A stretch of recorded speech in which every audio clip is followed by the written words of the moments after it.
Hello friends, welcome back to Visa Pathfinders. In today's video, we will be discussing the latest immigration changes that were published on July 17, 2023 in the UK. We will be breaking down the key changes and what they mean for individuals looking to move to the UK. So sit back and stay informed. Don't forget to hit that subscribe button to stay up to date on all the latest immigration news and tips. The latest changes have been formalized by the 39 pages publication released by the Home Office on July 17, 2023, and we're here to summarize the important changes for you.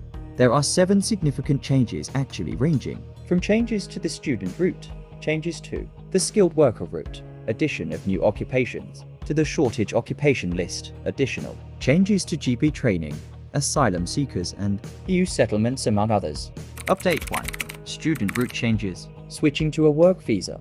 The first one is regarding student visa switch. The applicant must have completed the course of study for which the confirmation of acceptance for studies CAS letter was assigned.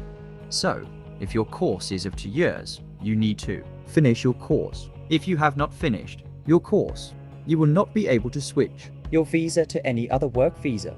Please note that this does not mean that you cannot work during your study. Students will still be able to work 20 hours per week during their school sessions, and students on courses at degree level or above will be able to apply for jobs before course completion to switch to sponsored work routes, as long as their employment start date is not before their course completion date.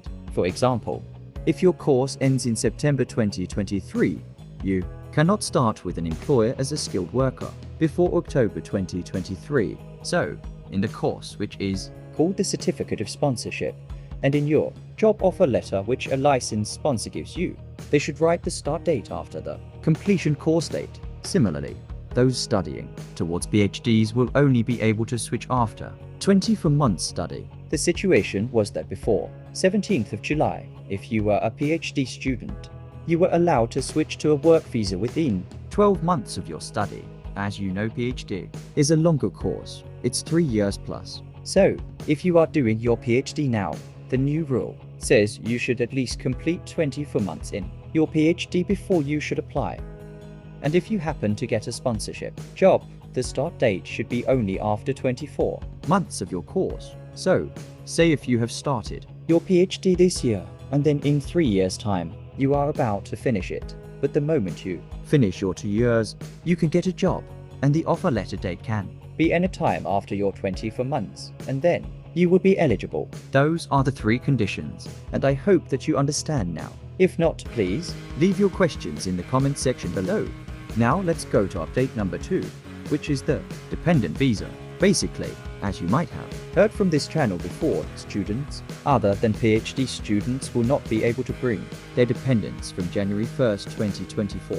However, this new document confirms that there will be no effect on those students making applications relating to courses starting in autumn 2023. So, if you have plans for September admission, that's good news. The publication confirmed that you will be able to come in with your dependents.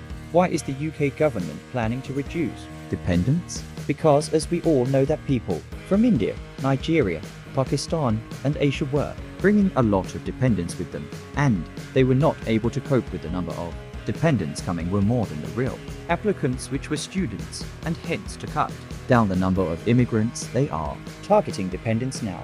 So, in summary, if you are coming to the UK in September this year, you will not be impacted. You can bring your dependents for the master's course. Just bear in mind, however, that from January 1st, 2024, only the dependents of those studying a research-based course or like a PhD will be allowed in the UK. So, that was the second update. Now, let's look at the update number 3, changes to the skilled worker route following recommendations by the Migration Advisory Committee MAC, which is about this shortage occupation list.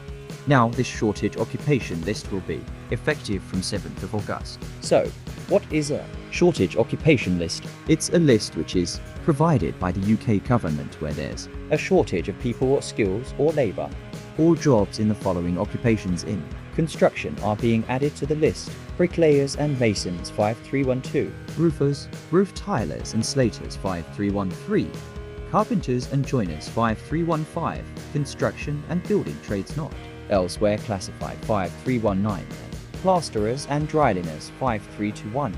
So, if you are in the construction area or any of the above mentioned, or you have massive experience, it means when you apply for a job in the UK, your chances of getting visa sponsorship will be really high because the minimum salary will reduce due to being on the shortage occupation list. But remember, you still have to find a job. You need to use all the different job sites like LinkedIn, Indeed to find jobs. And once you get a job offer from a licensed sponsor, you can come to the UK.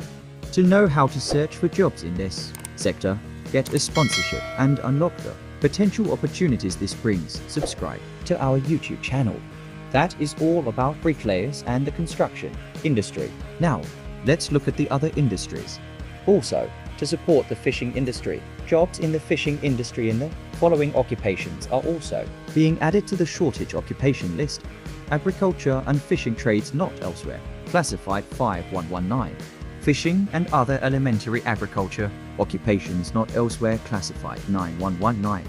If you fall into these codes, it means getting visa sponsorship will be easier for you as compared to now.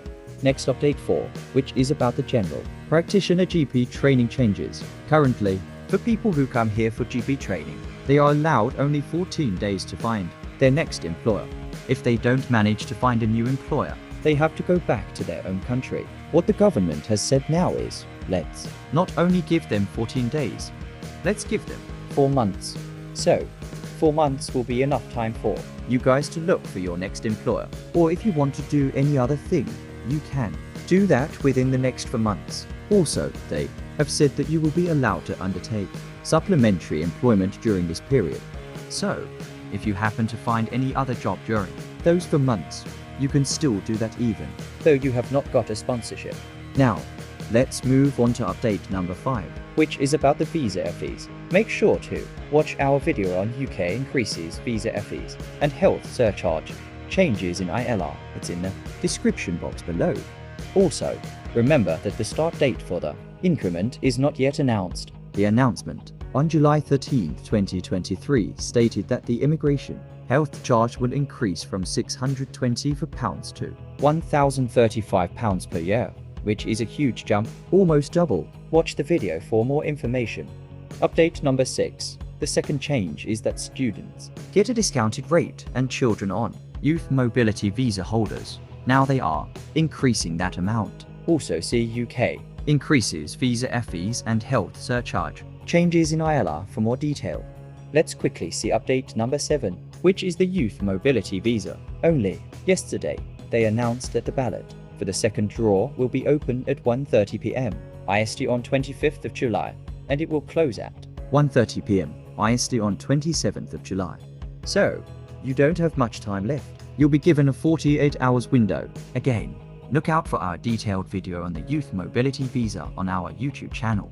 Those were the 7 updates from us at Visa Pathfinders. If you have any questions, do let us know in the comment section below, and don't forget to subscribe to this channel. Thanks for watching.